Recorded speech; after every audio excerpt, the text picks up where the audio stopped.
मैं भारत को भारतीयता की मान्यता के आधार पर फिर से खड़ा करना चाहता हूं, उस काम में लगा हूं। और कैसे मूर्ख बनाती है ये कंपनी, वो विज्ञापन में कहते हैं लाइफ बॉय मैल में छुपे कीटाणुओं को धो डालता है। मैल को नहीं धोता, मैल में छुपे हुए कीटाणुओं को धोता है, और कीटाणुओं को मारता नहीं है, धोता है।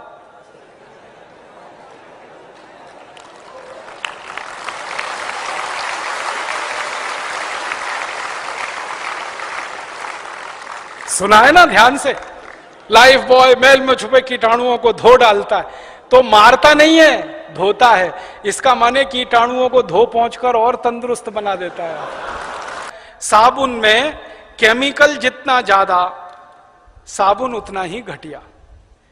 और केमिकल, उसमें जो सबसे खराब केमिकल है जो आपकी त्वचा को खराब करता है, मैं आपको उसका प्रमाण देता हूं। आप लाइफ बॉय से नहाइए, नहाने के बाद जब शरीर सूख जाए ना, तो नाखून से ऐसे लाइन खींचिए, सफेद रंग की लाइन खींच जाएगी। कैसे खींची? लाइफ बॉय के केमिकल कचरे ने आपकी त्वचा के तेल को पूरी तरह से सुखा दिया, तो त्वचा एकदम रूखी और सूखी हो गई।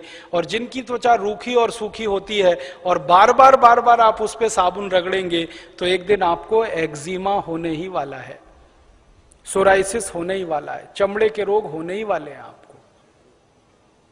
और मेरी बात मानो तो और एक कदम आगे बढ़ो, बिना साबुन के ही नहाओ,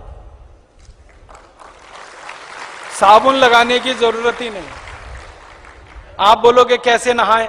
जब स्नान करते हो ना, तो शरीर को खूब अच्छे से रगड़ लो, मैल सब निकल जाता, पानी से नहा लो। और एक तरीका है, तौलिया होती है ना, तौलिया गीला करके उससे रगड़ लो, पानी से नहा लो, साबुन की जरूरत नहीं। और एक अच्छा तरीका है, थोड़ा बेसन ले लो, बेसन चने का आटा, उसमें दूध मिला लो, उसका पेस्ट बना लो, उसको रगड़ के नहा लो, साबुन की जरूरत नहीं। एक बहुत अच्छी मुल्तानी मिट्टी आती है, गांव मिलती है, मुल्तानी मिट्टी को पानी में भिगो दो, सवेरे तक नरम हो जाएगी, रगड़ के नहा लो, साबुन की जरूरत नहीं। नहीं तो दूध से नहा लो। अच्छा ये बताओ, हम जब किसी बड़े बुजुर्ग के पांव छूते हैं तो वो क्या कहते हैं? दूधो नहाओ पूतो, आशीर्वाद देते हैं कि नहीं? कभी किसी ने ये कहा दूधो नहाओ या लाइफ बॉय लगाओ पूतो फलो, लक्स लगाओ पुत्रियां फलो? नहीं कहा ना। सब बोलते हैं दूधो नहाओ पूतो फलो, तो दूध से नहाओ, बुजुर्गों की इतनी तो मानो।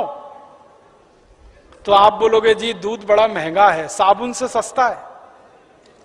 साबुन आता है 100 ग्राम 15 रुपए का, तो 1 किलो कितने का हुआ?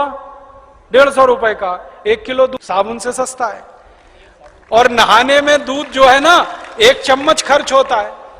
हाँ, एक बार के नहाने में 1 ही चम्मच दूध लगता है। मैं तरीका बताता हूं आपको, कल नहा लेना या घर जाके नहा लेना। 1-2 चम्मच दूध लेना, बिना गर्म किया हुआ कच्चा दूध लेना, उसको शरीर में लगाना, जैसे तेल लगाते हैं ना, तेल लगा के हल्की हल्की मालिश करना। तो दूध की सबसे बड़ी विशेषता है, जैसे ही लगाओगे तो सारे मैल और गंदगी को बाहर निकाल देता है। आपको मालूम है, बड़े बड़े, सुनो, बड़े बड़े जो ब्यूटी पार्लर्स है ना, 5 स्टार, वहां पे लोग जाते हैं मिल्क क्लिंजिंग कराने के लिए। मिल्क क्लिंजिंग समझते हैं? दूध से चेहरे की सफाई करवाना। अगर वो दूध से चेहरे को साफ करा सकते हैं, तो आप दूध से शरीर साफ क्यों नहीं कर सकते? बस अंतर इतना है कि 5 स्टार ब्यूटी पार्लर में मिल्क क्लिंजिंग 500 रुपए में होती है। मैं फोकट में बता रहा हूं आपको। नहा के देखो दूध से, थोड़ा 2 चम्मच दूध ले लो, मैं बहुत बार नहाता हूं, 2 चम्मच दूध ले लो, लगा लो तेल की तरह से, तो सारा मैल गंदगी निकल जाएगा। फिर पानी से डाल दो, तो सारा मैल और गंदगी आपकी आंखों से जाता हुआ दिखाई देगा। आप देख लो, गंदगी निकालने के लिए स्नान किया जाता है। और गंदगी निकालने की सबसे ज्यादा ताकत दुनिया में अगर किसी एक चीज में है, तो वो दूध है।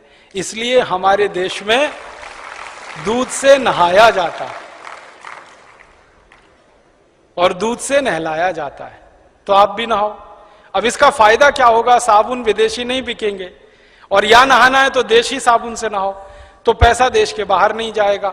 मैंने हिसाब निकाला था कि सब लोग साबुन लगाना बंद करें और उतने रुपए से दूध खरीद के नहाना शुरू करें तो करोड़ों किसानों को फायदा होने लगेगा, दूध की बिक्री बढ़ जाएगी। अब दूध की बिक्री बढ़ेगी तो दूध की मांग बढ़ेगी, दूध की मांग बढ़ेगी तो ज्यादा गाय पालनी पड़ेगी, ज्यादा भैंस रखनी पड़ेगी, ज्यादा गाय भैंस पालेंगे तो पशुधन बढ़ेगा, पशुधन बढ़ेगा तो उनका गोबर ज्यादा मिलेगा, गोबर ज्यादा मिलेगा तो खाद ज्यादा बनेगी, खाद ज्यादा बनेगी तो खेतों में पड़ेगी और खेतों में पड़ेगी तो सोना उपजेगा।